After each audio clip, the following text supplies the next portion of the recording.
ಎಲ್ಲರೂ ಹೇಗಿದ್ದೀರಾ? ಓಕೆ. ಧನ್ವೀರ್ ಅವ್ರ ಟ್ರೇಲರ್ ನೋಡಿದೆ. ಆಕ್ಷನ್ ಪ್ಯಾಕ್ ಮೂವಿ ಅನ್ಸುತ್ತೆ. ಅಂಡ್ ಇಡೀ ಚಿತ್ರರಂಗಕ್ಕೆ, ಧನ್ವೀರ್ ಅವ್ರಿಗೆ, ಸಂಜನಾ ಅವ್ರಿಗೆ ಎಲ್ಲರಿಗೂ ಒಳ್ಳೇದಾಗ್ಲಿ. ಈ ಚಿತ್ರ ಅವ್ರಿಗೆ ಒಳ್ಳೆ ಹೆಸರು ಮತ್ತು ಯಶಸ್ಸು ತಂದ್ಕೊಡ್ಲಿ ಅಂತ ಕೇಳ್ಕೊಂತೀನಿ. ಹಾಗೆ ಧನ್ವೀರ್ ಅವ್ರ ಬಗ್ಗೆ ಅಂದ್ರೆ ಅವರು ಹೊರಗಿನವರು ಅಂತ ಅನ್ಸೋದೇ ಇಲ್ಲ ನಮ್ಗೆ. ನಂಗಾಗ್ಲಿ ದರ್ಶನ್ ಅವ್ರಿಗಾಗ್ಲಿ, he is more like a family. ಅವರು ನಮ್ಮ ಫ್ಯಾಮಿಲಿಯಲ್ಲಿ ಒಂದು ಪರ್ಸನ್ ಅಂತ ನಾವು ಕನ್ಸಿಡರ್ ಮಾಡ್ತೀವಿ.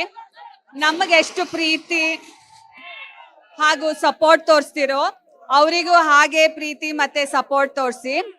ಇದೇ 27th ಅವ್ರ ಮೂವಿ ರಾಜ್ಯಾದ್ಯಂತ ಬಿಡುಗಡೆ ಆಗ್ತಿದೆ. ಎಲ್ಲರೂ ಥಿಯೇಟರ್ ಅಲ್ಲೇ ಹೋಗಿ ಫಿಲ್ಮ್ ನೋಡಿ, ಪೈರಸಿನ ಸಪೋರ್ಟ್ ಮಾಡಬೇಡಿ.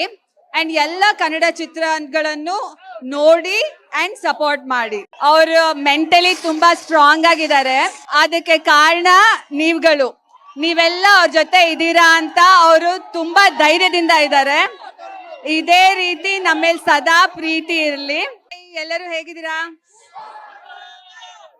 ಓಕೆ. ಧನ್ವೀರ್ ಅವ್ರ ಟ್ರೇಲರ್ ನೋಡಿದೆ. ಆಕ್ಷನ್ ಪ್ಯಾಕ್ ಮೂವಿ ಅನ್ಸುತ್ತೆ. ಅಂಡ್ ಇಡೀ ಚಿತ್ರರಂಗಕ್ಕೆ, ಧನ್ವೀರ್ ಅವ್ರಿಗೆ, ಸಂಜನಾ ಅವ್ರಿಗೆ ಎಲ್ಲರಿಗೂ ಒಳ್ಳೇದಾಗ್ಲಿ. ಈ ಚಿತ್ರ ಅವ್ರಿಗೆ ಒಳ್ಳೆ ಹೆಸರು ಮತ್ತು ಯಶಸ್ಸು ತಂದ್ಕೊಡ್ಲಿ ಅಂತ ಕೇಳ್ಕೊಂತೀನಿ. ಹಾಗೆ ಧನ್ವೀರ್ ಅವ್ರ ಬಗ್ಗೆ ಅಂದ್ರೆ ಅವರು ಹೊರಗಿನವರು ಅಂತ ಅನ್ಸೋದೇ ಇಲ್ಲ ನಮ್ಗೆ. ನಂಗಾಗ್ಲಿ ದರ್ಶನ್ ಅವ್ರಿಗಾಗ್ಲಿ, he is more like a family. ಅವರು ನಮ್ಮ ಫ್ಯಾಮಿಲಿಯಲ್ಲಿ ಒಂದು ಪರ್ಸನ್ ಅಂತ ನಾವು ಕನ್ಸಿಡರ್ ಮಾಡ್ತೀವಿ.